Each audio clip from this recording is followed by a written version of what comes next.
नमस्कार दोस्तों, academic zone में आपका स्वागत है। दोस्तों, पिछली क्लास में हमने राम भक्ति शाखा सगुण धारा की राम भक्ति शाखा पर बात की। राम भक्ति शाखा हमारा पूरा हो चुका है। तो सगुण धारा में ही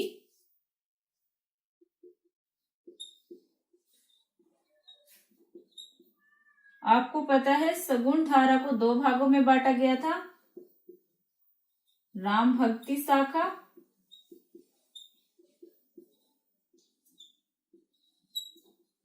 और कृष्ण भक्ति शाखा।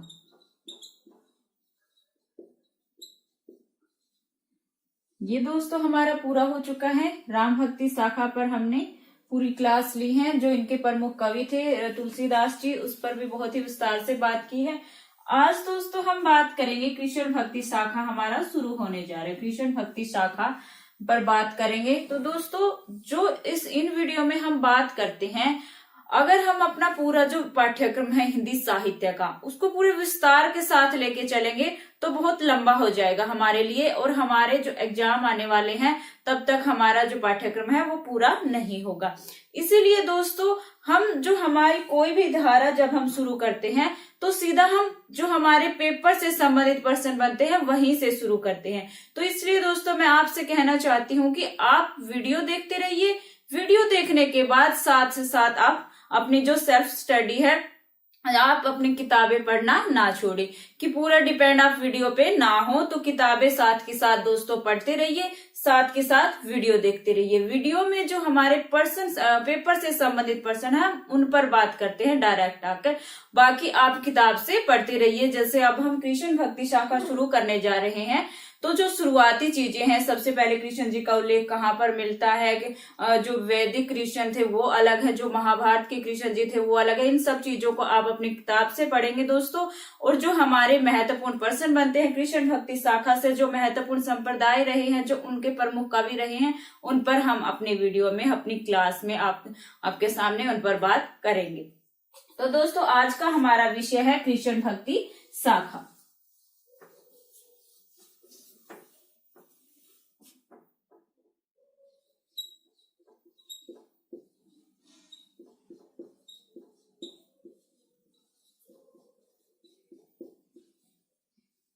आज का हमारा विषय है भक्ति काल में कृष्ण भक्ति शाखा। जैसे दोस्तों हमने राम भक्ति शाखा के प्रमुख संप्रदाय जो आचार्य थे उन पर बात की थी, उसी तरह से दोस्तों सबसे पहले हम जो कृष्ण भक्ति शाखा के प्रमुख आचार्य हुए हैं उन पर बात करेंगे।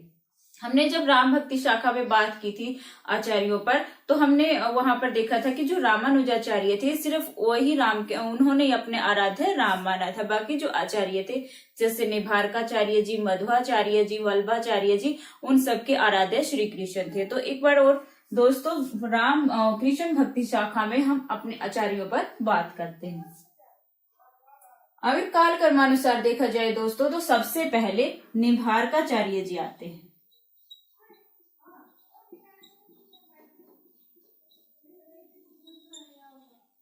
निम्बार्काचार्य जी सबसे पहले आते हैं कृष्ण भक्ति शाखा में। तो सबसे पहले हम उन पर ही बात करेंगे। निम्बार्काचार्य जी, इनका जन्म 1162 ईस्वी माना जाता है। 1162 ईस्वी इनका जन्म माना जाता है। इनका जो संप्रदाय था वो सनकादि संप्रदाय था। कौन सा संप्रदाय था? सनकादि संप्रदाय था। और इनके गुरु का नाम नारद मुनि।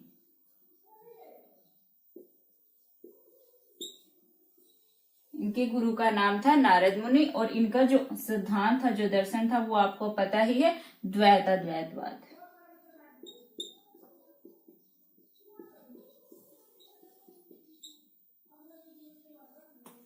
निम्बार्काचार्य जी 1162 ईस्वी जन्म, सनकादि संप्रदाय, और इनके गुरु थे नारद मुनि जी। और इनका जो सिद्धांत या दर्शन था द्वैतवाद। उसके बाद आते हैं वल्लभाचार्य जी।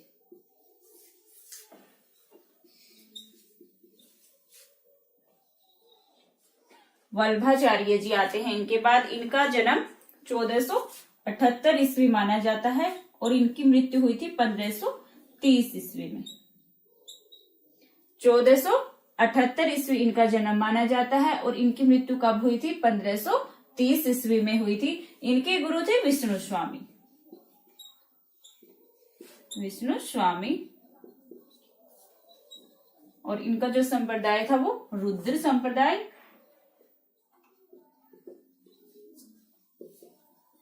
और इनका जो सिद्धांत था सुधा द्वैतवाद।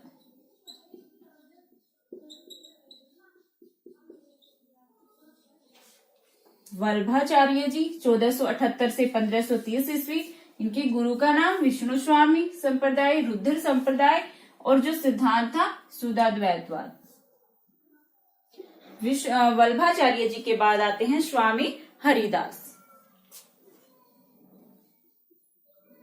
स्वामी हरिदास ये कृष्ण भक्ति शाखा के प्रमुख संप्रदाय और प्रमुख आचार्य रहे हैं, जिन पर हम बाद में विस्तार से बात करेंगे, क्योंकि जो आचार्य रहे हैं इनके जो संप्रदाय थे उनमें कौन कौन प्रमुख कवि हुए हैं उन पर भी दोस्तों हम बात करेंगे। तो स्वामी हरिदास जी का जन्म हुआ था 1478 ईस्वी में, और इनकी मृत्यु हुई थी 1578 ईस्वी में। स्वामी हरिदास जी 1478 से 1578 कहां पर हुआ था इनका जन्म? वृंदावन में।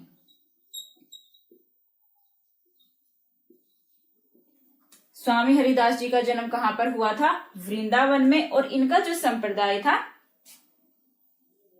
सखी संप्रदाय।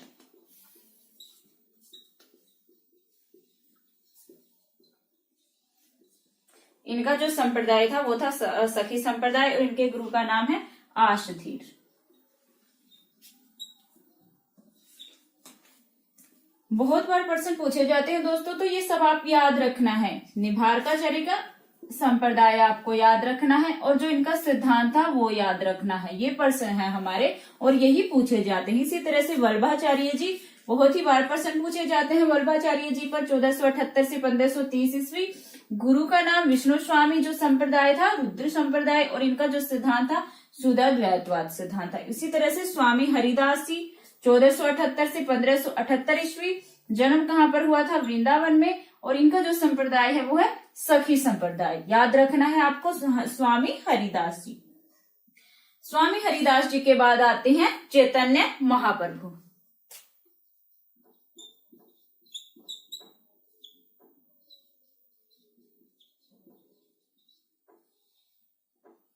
चैतन्य महाप्रभु जी, इनका जन्म कब हुआ था? 1486 ईस्वी में, और मृत्यु हुई थी 1533 ईस्वी में। 1486 ईस्वी से 1533 ईस्वी। जन्म और मृत्यु, क्योंकि कई बार जो कर्मानुसार लगाने वाले आपके प्रश्न आ सकते हैं, तो आप इनको ऐसे भी याद रख सकते हैं। चैतन्य महाप्रभु जी का जन्म हुआ था 1486 ईस्वी में, और इनकी मृत्यु हुई थी 1530 ईस्वी में। तो चैतन्य महाप्रभु जी का जन्म कहाँ हुआ था? नवद्वीप, बंगाल में।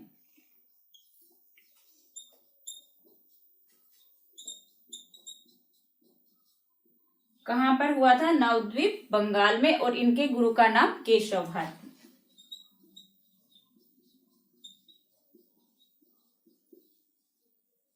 इनके गुरु का नाम था केशव भारती, और इनका जो संप्रदाय था वो था गौड़ीय संप्रदाय।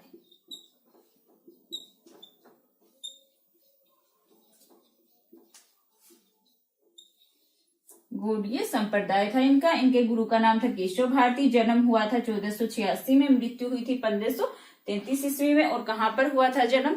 नवद्वीप, बंगाल में इनका जन्म हुआ था। इनका जो सिद्धांत था वो था अचिंत्य।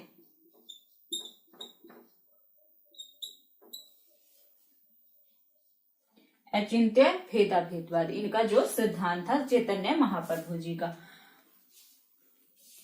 आपको पता चल गया दोस्तों, निभारकाचार्य जी को जो सिद्धांत था द्वैतवाद, वल्भाचार्य जी का शुद्धा द्वैतवाद और संप्रदाय था रुद्र संप्रदाय। स्वामी हरिदास जी का जो संप्रदाय था वो किस नाम से था? सखी संप्रदाय से। चैतन्य महाप्रभु जी का जो संप्रदाय था वो गौड़ीय संप्रदाय था। ये हमारे महत्वपूर्ण प्रश्न है, और ये ही आपको याद रखने हैं। बहुत ही बार हर पेपर में इनसे आपका प्रश्न पूछा जाता है, तो आप इनको याद रखिए दोस्तों।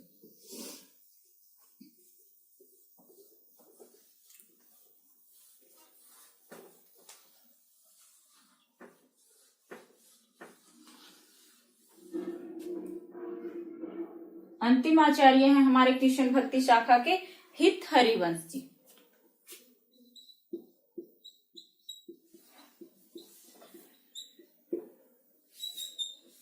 हित हरिवंश जी हमारे अंतिम आचार्य। इनका जन्म 1502 ईस्वी में हुआ था। कब हुआ था? 1502 ईस्वी में, और मृत्यु हुई थी 1552 ईस्वी में। हित हरिवंश जी का जन्म हुआ था 1502 ईस्वी में, इनकी मृत्यु हुई थी 1552 ईस्वी में। और इनका जन्म कहाँ पर हुआ था? बांधगांव, मथुरा में।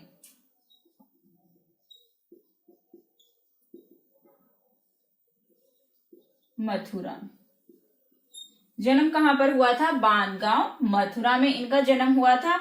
और इनके गुरु का नाम है गोपाल भट्ट।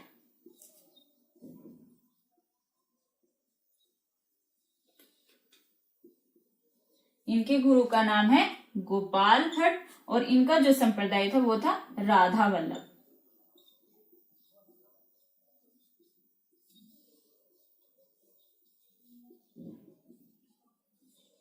जो संप्रदाय था वो था राधा वल्लभ। याद रखिएगा दोस्तों, हित हरिवंश जी 1502 से 1552 ईस्वी। कहाँ पर? बांधगांव, मथुरा में जन्म हुआ था। गुरु का नाम है गोपाल भट्ट, और इनका जो संप्रदाय था वो है राधा वल्लभ संप्रदाय। तो दोस्तों ये थे हमारे आचार्य, कृष्ण भक्ति शाखा से संबंधित आचार्य, उनके प्रमुख सिद्धांत, उनके संप्रदाय सभी आपको याद रखने हैं। सभी से आपके जो प्रश्न है वो पूछे जा सकते हैं। तो सभी के बारे में दोस्तों हमने यहाँ पर बात की।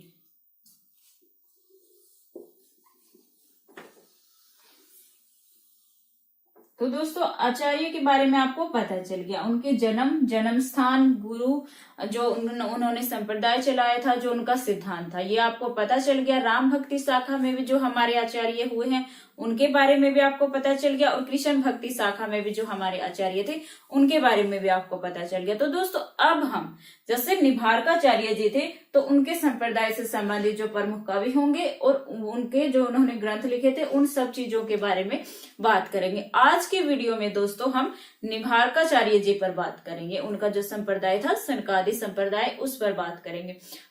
निम्बार्काचार्य जी का जो संप्रदाय था उनको शुरू करने से पहले दोस्तों कृष्ण भक्ति शाखा से संबंधित कुछ महत्वपूर्ण बातों पर विचार करेंगे। सबसे पहले दोस्तों कृष्ण जी का सर्वप्रथम उल्लेख ऋग्वेद के 8वें सूक्त के 8वें मंडल में 85 सूक्त के रचयिता के रूप में मिलता है। श्री कृष्ण जी का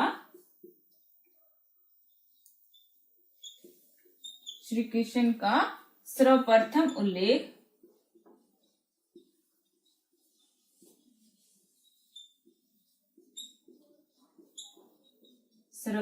उल्लेख ऋग्वेद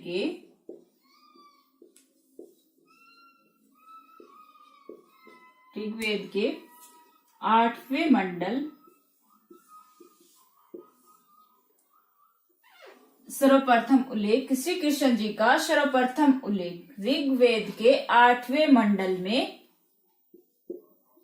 85 सूक्त के रचयिता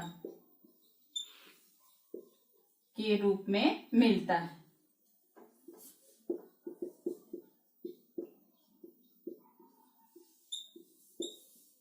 ध्यान से पढ़ना है आपको। श्री कृष्ण जी का सर्वप्रथम उल्लेख कहाँ पर मिलता है? ऋग्वेद में। ऋग्वेद के 8वें मंडल में 85 सूक्त के रचयिता के रूप में मिलता है श्री कृष्ण जी का सर्वप्रथम उल्लेख। संस्कृत साहित्य में सर्वप्रथम कृष्ण के अलौकिक कर्मों का वर्णन ईसा पूर्व प्रथम शताब्दी के कवि अशोक घोष के बुद्ध चरित्र में मिलता है। संस्कृत साहित्य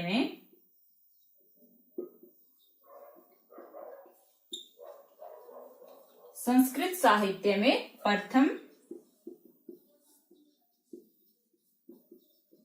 श्री कृष्ण संस्कृत साहित्य में प्रथम श्री कृष्ण जी की अलौकिक श्री कृष्ण जी के अलौकिक कर्मों का वर्णन ईसा पूर्व प्रथम शताब्दी के कवि अश्व घोष के बुद्ध चरित में मिलता है।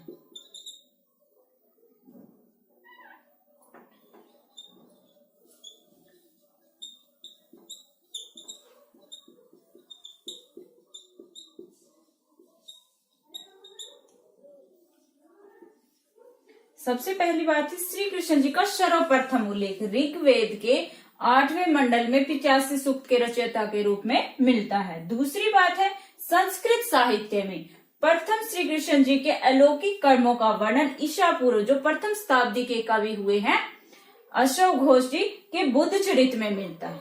तो आपको पता चल गया दोनों ही बातें अलग अलग हैं।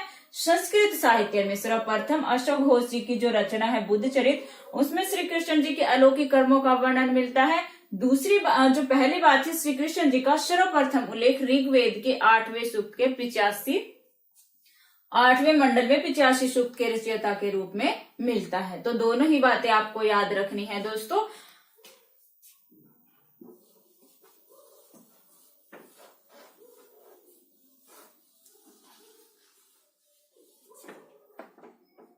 इसके बाद है दोस्तों कि राधा का सर्वप्रथम वर्णन हाल की प्राकृत रचना गाथा सतसई में हुआ।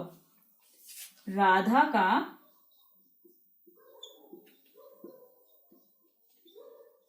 सर्वप्रथम, इससे पहले हमने बात की थी श्री कृष्ण जी पर, अब राधा का सर्वप्रथम वर्णन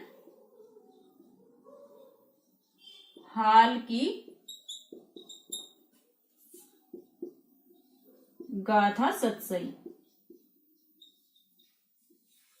राधा का सर्वप्रथम वर्णन हाल की जो रचना है, हाल कवि है जिनका पूरा नाम शालिवाहन है, उनकी जो रचना थी गाथा सतसई उसमें मिलता है, में हुआ था। तो आपको पता चल गया राधा का सर्वप्रथम वर्णन किस रचना में हुआ था। वर्णन मिलता है किस रचना में, गाथा सतसई में, जो कि हाल की है और जो कि प्रथम शताब्दी की रचना मानी जाती है।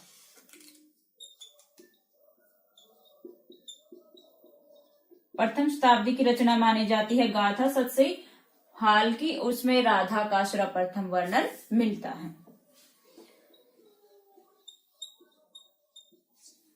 कृष्ण जो भक्त हुए हैं, कृष्ण भक्त कवि हुए हैं, कवियों का आधार ग्रंथ क्या था, भागवत महापुराण। कवियों का आधार ग्रंथ भागवत महापुराण।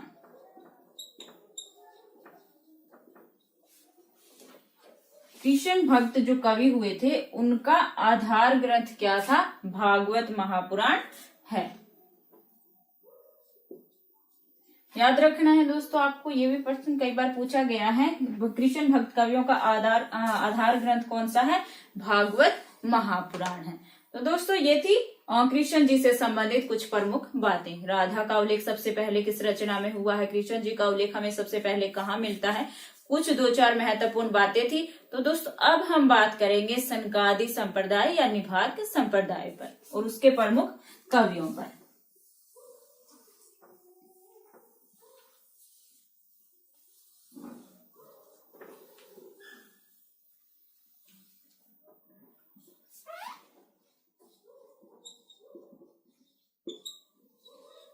सनकादि या निभार्क संप्रदाय।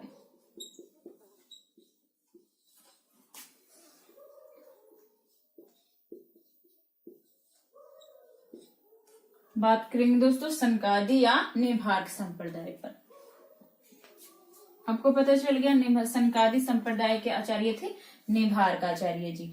विष्णु के दोस्तों जो निभार्काचार्य जी हुए थे राम के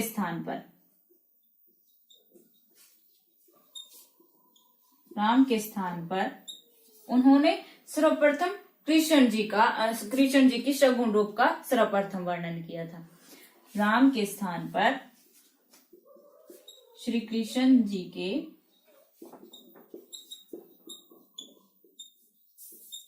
सगुण स्वरूप का सर्वप्रथम प्रतिपादन किया था।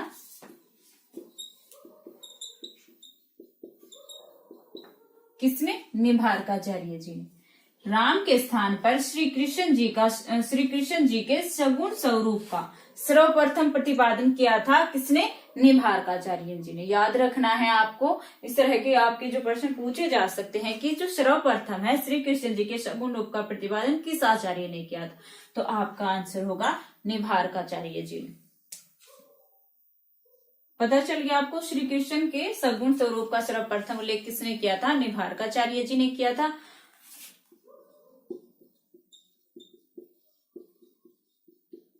पहले भी बात कर चुके हैं हम इनके जन्म पर। 1162 ईस्वी में हुआ था जन्म। 1162 ईस्वी में हुआ था, के आसपास माना जाता है। 1162 ईस्वी के आसपास माना जाता है, और वो भी किसने माना था? डॉक्टर भंडारकर ने।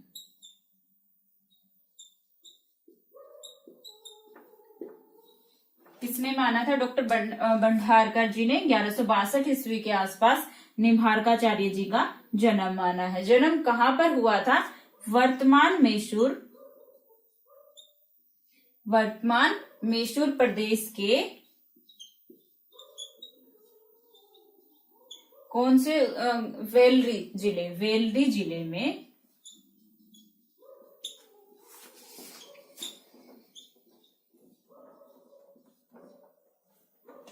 वेलारी, मैसूर प्रदेश के वेलारी जिले के निम्बापुर गांव में।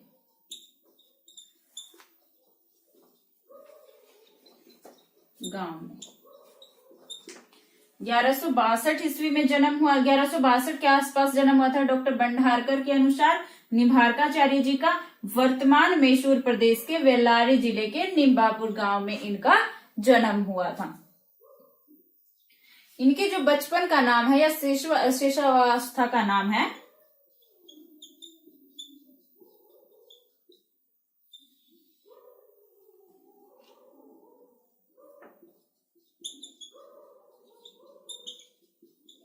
इनके बचपन का नाम क्या था?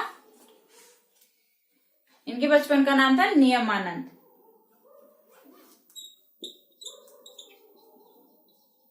शैशवावस्था का नाम था इनका नियमानंद। बाद में निम्बार्काचार्य जी हुआ। इनको भगवान श्री कृष्ण के सुदर्शन चक्र का अवतार माना जाता है। इनको भगवान श्री कृष्ण के सुदर्शन चक्र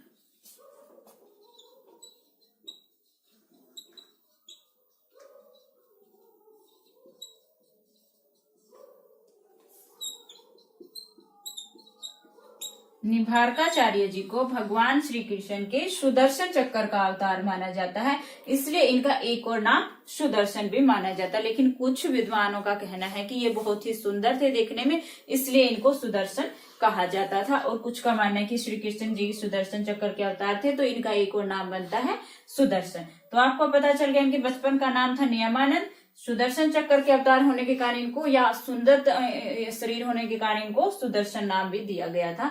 तो ये निम्बार्काचार्य जी के बारे में आपको पता चल गया। 1162 के आसपास जन्म हुआ था। कहाँ पर हुआ था? वेलारी जिले के निम्बापुर गांव में। नियमानंद जी इनके बचपन का नाम था, और ये सुदर्शन, श्री कृष्ण जी के सुदर्शन चक्र के अवतार माने जाते थे।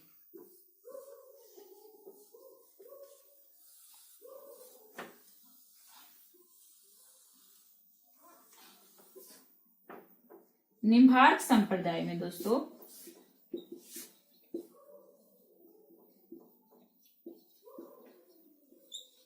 निम्बार्काचार्य जी का संप्रदाय था। निम्बार्क संप्रदाय में कृष्ण के वामांग में सुशोभित राधा के शव के रूप का विधान में कृष्ण के वामांग में सुशोभित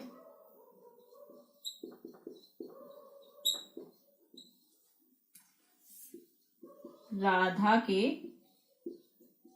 स्वकीय रूप का विधान।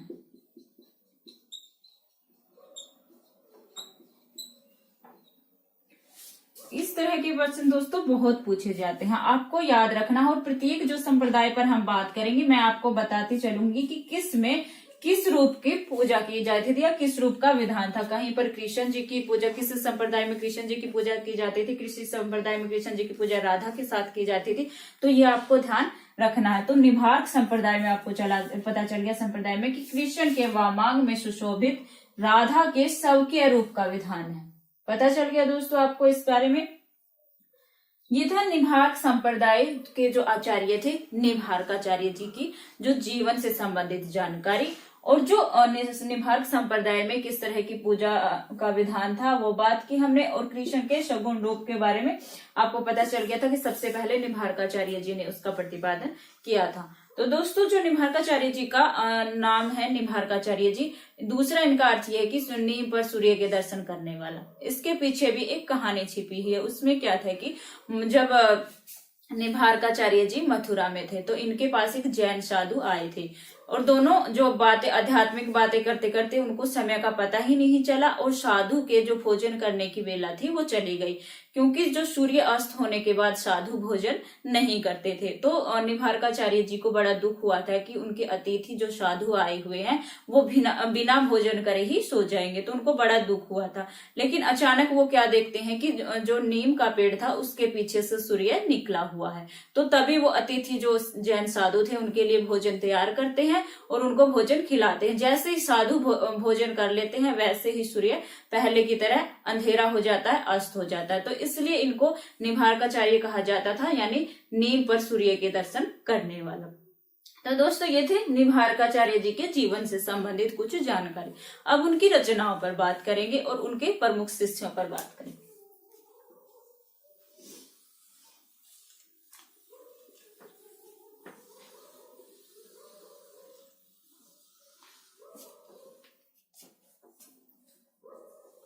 निम्बार्काचार्य जी के 4 प्रमुख शिष्य थे।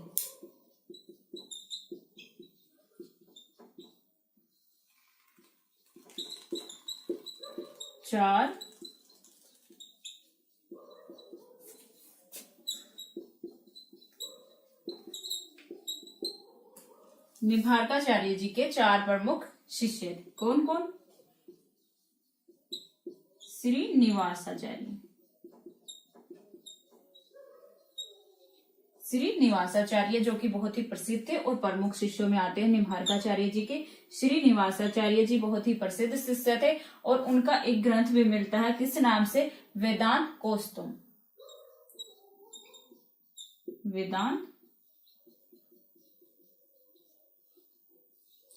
वेदांत कौस्तुभ श्रीनिवासाचार्य जी की रचना है ये वेदांत कौस्तुभ। श्रीनिवासाचार्य जी निम्बार्काचार्य जी के प्रमुख शिष्यों में थे और बहुत ही प्रसिद्ध थे। श्रीनिवासाचार्य जी पहले शिष्य, दूसरे थे श्री औदुंबाचार्य जी।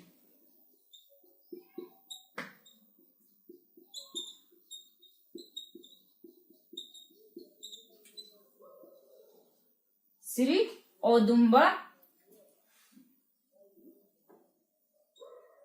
औदुंबराचार्य जी, श्रीनिवासाचार्य जी, श्री औदुंबराचार्य जी। आगे है श्री गौरमुखाचार्य जी।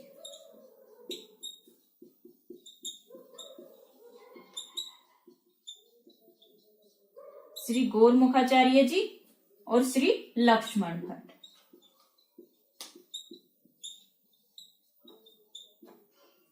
निम्बार्काचार्य जी के 4 प्रमुख शिष्य कौन कौन से? श्रीनिवासाचार्य जी, श्री औदुंबराचार्य जी, श्री गौरमुखाचार्य जी और श्री लक्ष्मण भट्ट जी। 4 मुख्य शिष्य हो गए, जिनमें श्रीनिवासाचार्य जी बहुत प्रसिद्ध थे और उनकी एक रचना भी मिलती है वेदांत कौस्तुभ। 4 प्रमुख आचार्यों के बारे में दोस्तों आपको पता चल गया। चारों के नाम याद रखने, श्रीनिवासाचार्य जी, श्री औदुंबराचार्य जी, श्री गौरमुखाचार्य और श्री लक्ष्मण भट्ट जी। और श्रीनिवासाचार्य जी की रचना पर प्रश्न आपका पूछा जा सकता है, तो याद रखनी है वेदांत कौस्तुभ रचना है श्रीनिवासाचार्य जी की, न कि निम्बार्काचार्य जी की। याद रखनी है आपको।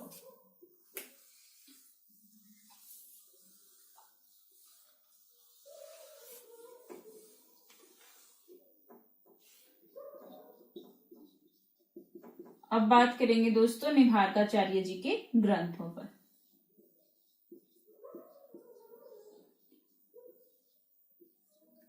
निम्बार्काचार्य जी के ग्रंथ कौन कौन से हैं?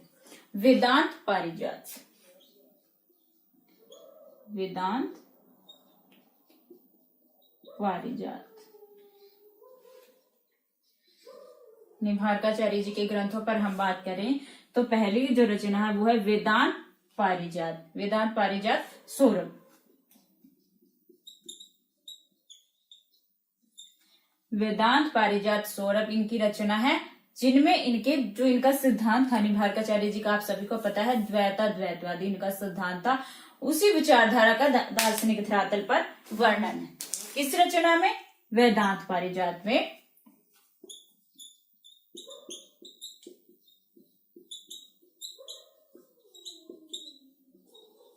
द्वैता द्वैतवादी विचारधारा का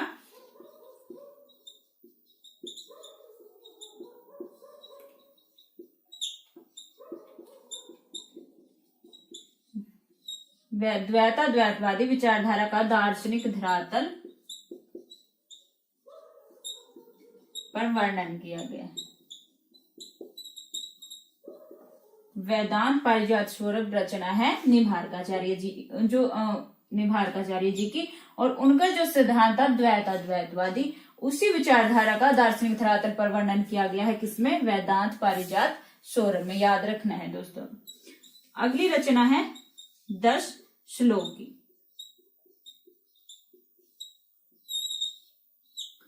10 श्लोकी, इसमें 10 श्लोकों की सुप्रसिद्ध रचना है ये।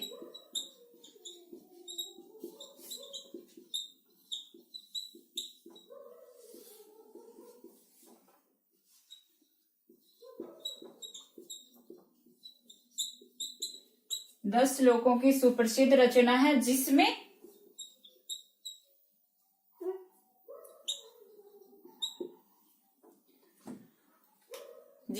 ईश्वर जीव प्रकृति आदि का सरल भाषा में निरूपण है। ईश्वर जीव प्रकृति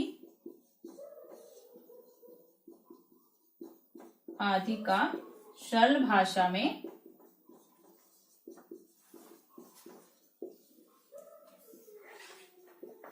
निरूपण है। 10 श्लोकी, जिसमें 10 श्लोकों की सुप्रसिद्ध रचना है। कौन सी? 10 श्लोकी, जिसमें ईश्वर जीव प्रकृति आदि का सरल भाषा में निरूपण किया गया है। वेदांत पारिजात सौरभ में इनके जो द्वैता द्वैतवादी सिद्धांत था उसका दार्शनिक धरातल पर वर्णन किया गया है। दोनों रचनाएं आपको याद रखनी है दोस्तों। 10 श्लोकी, वेदांत पारिजात सौरभ।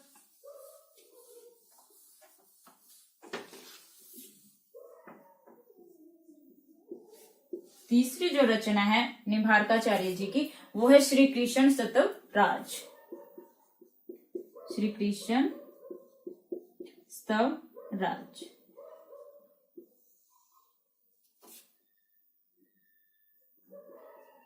श्री कृष्ण स्तवराज है इनकी रचना। पहली रचना थी वेदांत पारिजात सौरभ, 10 श्लोकी, श्री कृष्ण स्तवराज और मंत्र रहस्य षोडशी। मंत्र रहस्य षोडशी। और अंतिम रचना है इनकी पर्पण कल्पवली। पर्पण कल्पवली। यह है निम्बार्काचार्य जी के ग्रंथ। वेदांत पारिजात सौरभ, 10 श्लोकी, श्री कृष्ण स्तवराज, मंत्र रहस्य षोडशी, पर्पण कल्पवली। ये थी निम्बार्काचार्य जी की रचनाएं। इससे पहले हमने बात की थी निम्बार्काचार्य जी के जो प्रमुख शिष्य हुए हैं उन पर कौन कौन से शिष्य थे। श्रीनिवासाचार्य जी प्रसिद्ध शिष्य थे और उनकी रचना थी वेदांत कौस्तुभ। श्री औदुंबाचार्य जी, श्री गौरमुखाचार्य जी और श्री लक्ष्मण भट्ट अन्य शिष्य थे। तो याद रखनी है, रचनाएं भी याद रखनी है, शिष्य भी याद रखने हैं, और जो इनसे पहले हमने निम्बार्काचार्य जी के बारे में बात की थी वो सभी आपको याद रखनी है।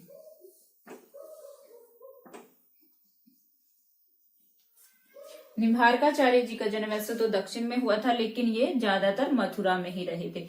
इनकी जो राजस्थान के सलेमाबाद स्थान में इस संप्रदाय की सबसे बड़ी गद्दी है। राजस्थान के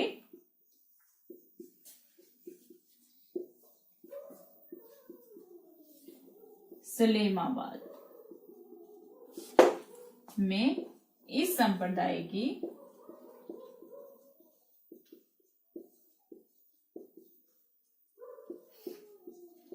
सबसे बड़ी गद्दी है। कहां पर? श्री संप्रदाय की राजस्थान के सलेमाबाद में सबसे बड़ी गद्दी है, याद रखनी है आपको।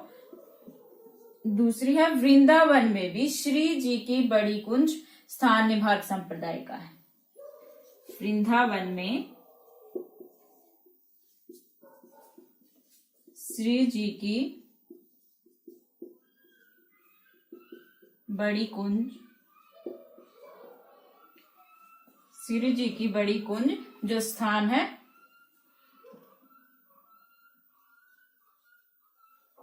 श्री जी की बड़ी कुंज स्थान निम्बार्क संप्रदाय का है।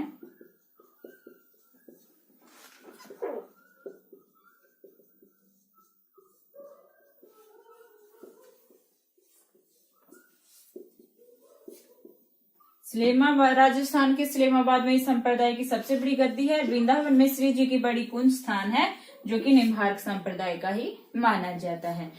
निम्बार्क संप्रदाय की और भी कई जगह बड़े बड़े मंदिर हैं, जैसे मथुरा में राधा कुंड, मथुरा राधा कुंड, गोवर्धन नीमगांव,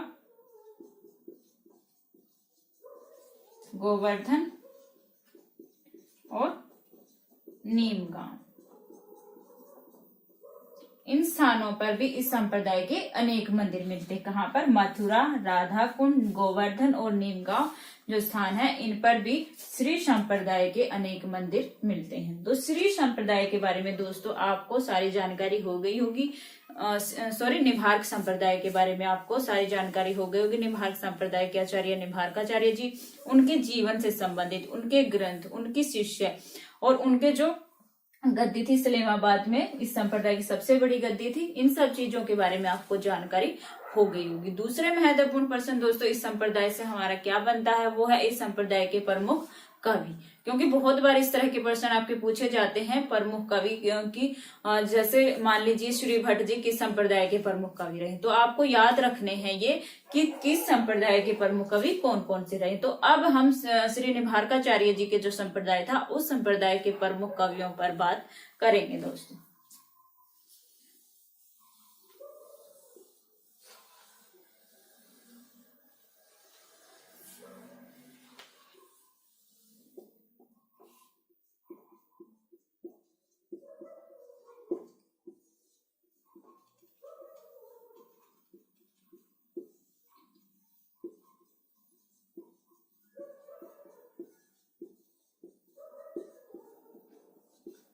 सनकादि संप्रदाय के प्रमुख कवि, सनकादि संप्रदाय के प्रमुख कवियों पर दोस्तों हम बात करेंगे। तो इससे पहले आपको जानकारी हो गई सनकादि संप्रदाय के बारे में पूरी जानकारी निम्बार्काचार्य जी की। इसी तरह दोस्तों जो दूसरे आचार्यों पर हमने बात की थी उनको भी इसी तरह से उनसे संबंधित जानकारी और उनके संप्रदाय से संबंधित प्रमुख कवियों पर भी हम इसी तरह से बात करेंगे। तो आज का हमारा जो विषय है वो निम्बार्काचार्य जी का सनकादि संप्रदाय है, तो उसी पर हम बात करेंगे। अब बात करेंगे सनकादि संप्रदाय के जो प्रमुख कवि हुए हैं। सबसे पहले है श्री भट्ट जी।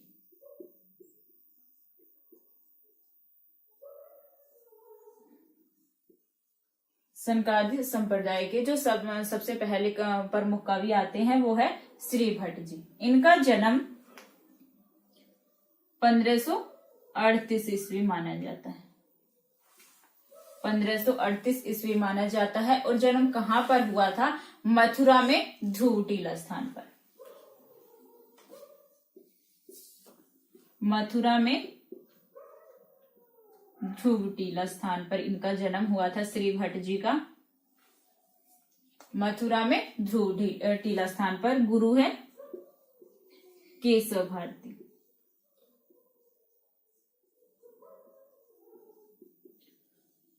गुरु है केशव भारती।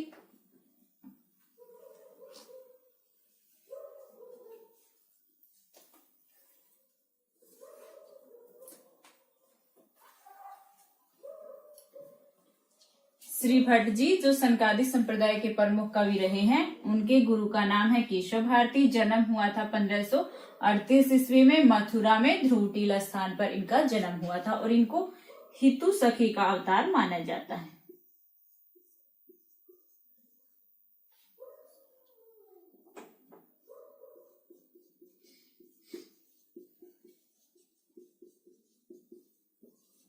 श्री भट्ट जी को हितू सखी का अवतार माना जाता है।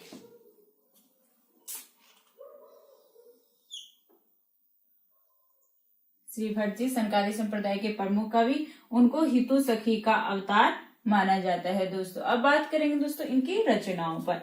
श्री भट्ट जी की रचनाओं पर जन्म पता चल गया आपको, जन्म स्थान पता चल गया, इनके गुरु का नाम आपको पता चल गया और ये हितू सखी के अवतार माने जाते हैं।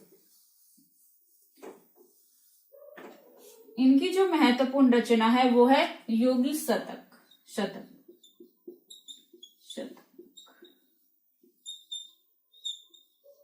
रचना भी आपको याद रखनी है। युगल शतक इनकी रचना है श्री भट्ट जी की, जिसमें 100 पद हैं।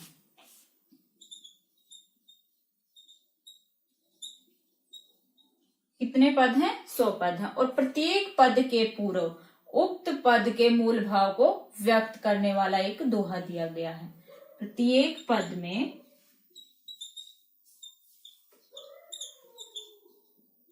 प्रत्येक पद के पूर्व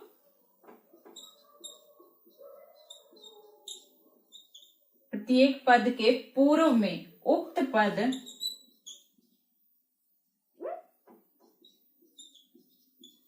पद के मूल भाव को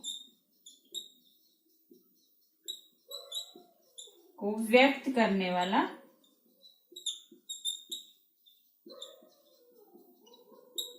एक दोहा दिया गया है।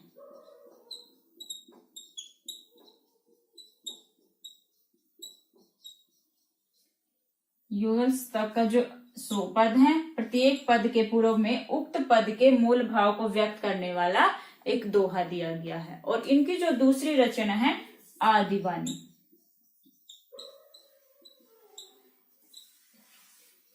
दूसरी रचना है आदिबानी, लेकिन इसको जो इनकी रचना है युगल उसका ही उसका ही भाग माना जाता है। आदिबानी को कुछ विद्वान इसको अलग मानते हैं, लेकिन कुछ है जो युगल शतक को ही इसका दोनों को एक ही रचना मानते हैं श्री भट्ट जी की। तो श्री संकादी संप्रदाय के प्रमुख कवि हुए हैं कौन? श्री भट्ट जी।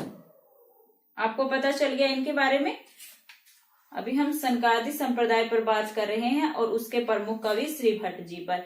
श्री भट्ट जी का जन्म 1538 ईस्वी में हुआ था और इनका जन्म कहाँ पर हुआ था? मथुरा के ध्रुवटीला स्थान में। श्री जो नारायण दास जी थे यानी नाभा दास जी ने जो भक्तमाल लिखा था, उसमें श्री भट्ट जी को कृष्ण की ललित लीलाओं का वर्णन करने वाला सुकवि माना गया। श्री कृष्ण जी की ललित लीलाओं का वर्णन करने वाला सुकवि माना है, जिन्होंने आनंद कंद श्री कृष्ण और श्री राधा का भजन किया। इसने श्री भट्ट जी ने श्री कृष्ण और राधा का भजन किया था और इसके जो भजन थे वो रसिकों के मन को मुदित कर लेते थे। इनके जो ग्रंथ है उसके बारे में आपको पता चल गया।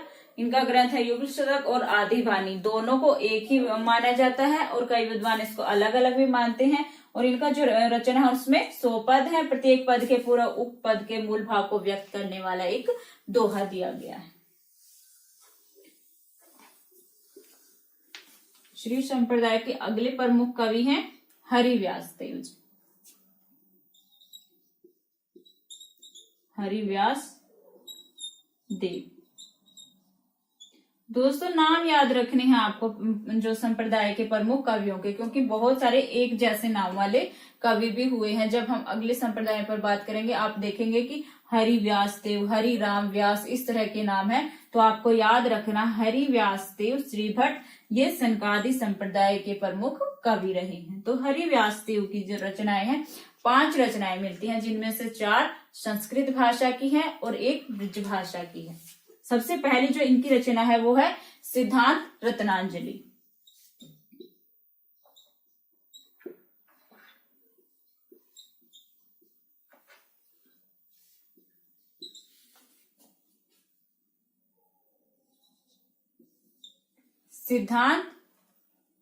सिद्धांत रत्नांजलि इनकी रचना है, याद रखनी है आपको, सिद्धांत रचनावली। आगे है जो दूसरी रचना है वो है निभार्क स्तेरास्तनम। निभार्क, बड़ी बड़े नाम है इनकी रचनाओं के, निभार्क षटोत्तर शतक, सतनाम, सॉरी शतक नहीं सतनाम, याद रखने हैं आपको। सिद्धांत रत्नांजलि, निभार्क स्तोत्र सतनाम दूसरी रचना है। आगे है इनकी रचना तत्वार्थ पंचम। तत्वार्थ पंचक। और जो चौथी रचना है वो है पंच संस्कार निरूपण।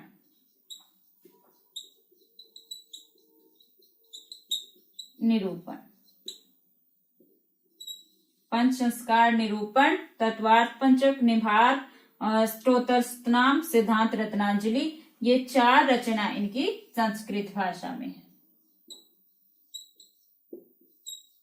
किस भाषा में है? संस्कृत भाषा में है। और जो इनकी 5वीं रचना है महावाणी, इसकी भाषा है ब्रज भाषा। हरिव्यास देव जी, इनकी जन्म और मृत्यु के बारे में कोई जानकारी हमें नहीं मिलती है। इनकी रचनाएं मिलती हैं 5, सिद्धांत रत्नांजलि, निभार्क षटोत्तर शतनाम, तत्वार्थ पंचक, पंच संस्कार निरूपण। जिन जो 4 रचनाएं हैं वो संस्कृत भाषा में है, और जो 5वीं रचना है वो ब्रज भाषा में है, और जो 2 रचनाएं हैं तत्वार्थ पंचक और पंच संस्कार निरूपण, ये अप्राप्त है, यानी अभी तक ये मिली नहीं। कौन कौन सी? तत्वार्थ पंचक और पंच संस्कार निरूपण अप्राप्त हैं, 4 संस्कृत में है और 1 ब्रज भाषा में है। महावाणी, तो महावाणी को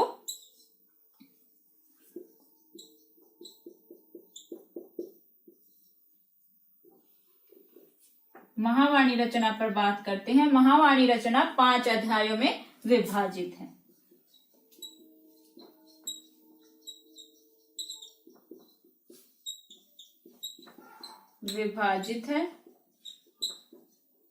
कितने अध्यायों में? 5 अध्यायों में विभाजित है। 5 अध्याय किस किस नाम से हैं वो हम यहाँ पर बात करेंगे। सेवा सुख पहला जो अध्याय है किस नाम से है? सेवा सुख। उत्साह सुख दूसरा अध्याय है, उत्साह सुख। तीसरा है सूरत सुख। तीसरा अध्याय है सूरत सुख नाम से। सहज सुख, सिद्धांत सुख। सहज सुख,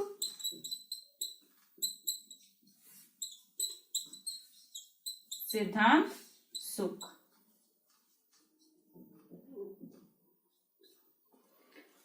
महावाणी रचना है हरिव्यास देव जी की, 5 अध्यायों में विभाजित है।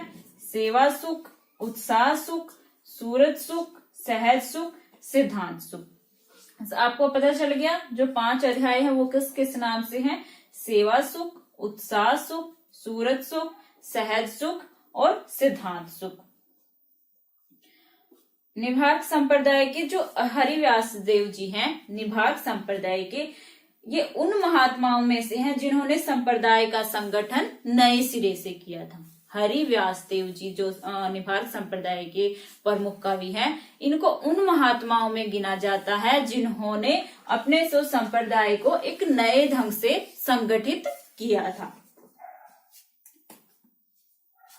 और इनके 12 प्रमुख शिष्य माने जाते हैं। श्री जो हरिव्यास देव जी हैं उनके 12 प्रमुख शिष्य माने जाते हैं जिन्होंने अनेक अखाड़ों की स्थापना की थी। किनकी स्थापना की थी? अनेक अखाड़ों की स्थापना की थी और संप्रदाय के गौरव को बढ़ाया था। और नाभादास जी के भक्तमाल में पता चलता है कि हरिव्यास देव जी श्री भट्ट के शिष्य थे। श्री भट्ट जी के शिष्य थे हरिव्यास देव जी। श्री भट्ट जी के बारे में हमने अभी पहले जाना था। हरिव्यास देव जी उनके शिष्य थे और ये जो निम्बार्क संप्रदाय में उन महात्माओं में गिने जाते हैं जिन्होंने जो निम्बार्क संप्रदाय था उसको नए तरीके से, जो नए सिरे से संगठित किया था। और इनके 12 शिष्य हुए हैं जिन्होंने अनेक अखाड़ों की स्थापना की थी और इन्हें श्री भट्ट जी के शिष्य थे। इनको गौड़ ब्राह्मण माना जाता है, लेकिन इनके जन्म से संबंधित कोई और जानकारी हमें नहीं मिलती है। इन्होंने युगल तक के अनुसार ही अपनी रचना महावाणी जो हमने अभी इन पर बात की 5 अध्यायों में विभाजित है। सेवा सुख, उत्साह सुख, सूरत सुख, सहज सुख और सिद्धांत सुख, ये इनकी रचना जो 5 अध्यायों में विभाजित थी उनके नाम है।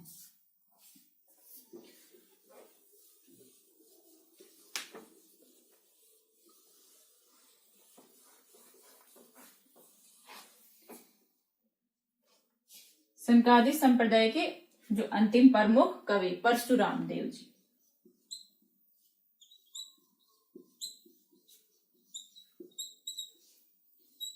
परशुराम देव ये जयपुर में इनका जन्म स्थान माना जाता है और इनकी एक ही रचना मिलती है, किस नाम से? परशुराम सागर।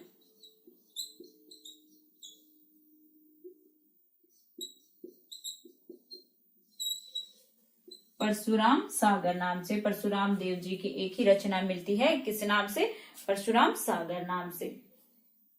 और ये हरिव्यास देव जी के शिष्य थे।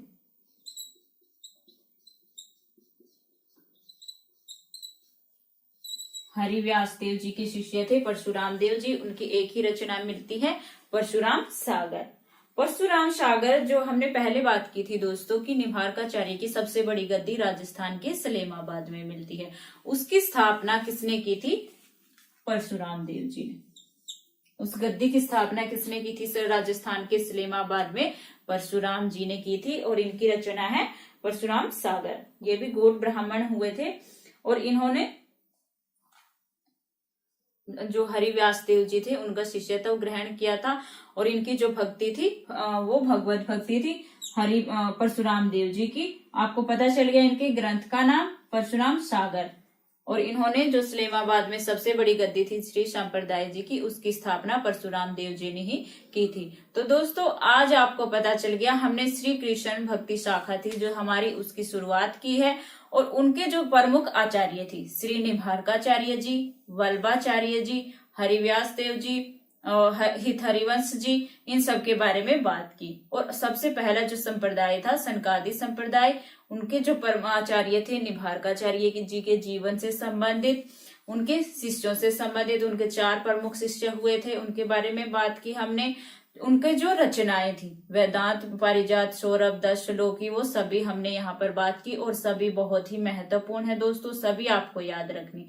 उसके बाद दोस्तों आपको जो सबसे महत्वपूर्ण बात है वो याद रखनी है, प्रत्येक जो संप्रदाय के बारे में हम बात करेंगे उसके प्रमुख शिष्यों पर आपको याद रखने हैं, उसके प्रमुख कवि आपको याद रखने हैं कि किस संप्रदाय से किस कवि का संबंध है। इस तरह के प्रश्न आपके पूछे जाते हैं तो आपको याद रखनी है। आज हमने निम्बार्क संप्रदाय से संबंधित बात की और उसके प्रमुख कवि श्री भट्ट जी, हरिव्यास देव जी और परशुराम देव जी, 3 प्रमुख कवि हुए हैं, आपको याद रखने हैं। तो दोस्तों अगली क्लास में हम बात करेंगे हमारा जो अगला संप्रदाय होगा उसके ऊपर। धन्यवाद।